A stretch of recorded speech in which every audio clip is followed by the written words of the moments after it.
વિસ્તારમાં આવેલી સંસ્કૃતિ નામની કપડાની દુકાનમાં શોર્ટ સર્કિટના કારણે આગ લાગવાની ઘટના બની હતી। આ ઘટનામાં ફર્નિચરને થોડું નુકસાન થવા પામ્યું છે। ફાયર બ્રિગેડના જવાનોને આગની જાણ કરતાની સાથે જ તેઓ ઘટનાસ્થળ પર દોડી આવ્યા હતા અને ભારે જહેમત બાદ આગ પર કાબુ મેળવવામાં આવ્યો। શહેરના પોશ ગણાતા વિસ્તાર અલકાપુરીમાં આવેલી સંસ્કૃતિ નામની કપડાની દુકાનમાં આજે સવારે 11:30 વાગ્યાની આસપાસના સુમારે અચાનક દુકાનમાં આગ લાગી હતી।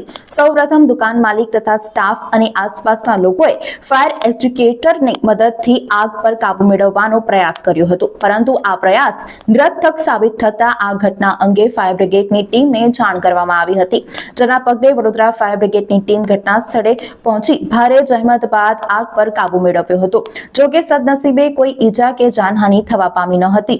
દુકાનમાં રહેલ ફર્નિચર આગમાં નાશ પામ્યું હતું, સાથે જ થોડું નુકસાન થયું હતું। આગમાં મોટું નુકસાન થતા બચી ગયા હતા। આગ લાગવાનું કારણ શોર્ટ સર્કિટ હોવાનું પ્રાથમિક તબક્કે જાણવા મળ્યું છે। અત્રે ઉલ્લેખનીય છે કે ચોમાસામાં દિવાલોમાં ભેજ વગેરેના કારણે શોર્ટ સર્કિટના બનાવો બનતા હોય છે। संस्कृति दुकान है, अलकापुरी एरिया है। सवारे 11:30 જેવું આગ શોર્ટ સર્કિટના લીધે આગ લાગી હતી। બુઝાવવાની કોશિશ કરી પણ બુઝી ના, એટલે પછી ફાયર બ્રિગેડવાળાને ફોન કર્યો અને પછી એ લોકોએ આવીને આગ પર કાબુ મેળવ્યો છે।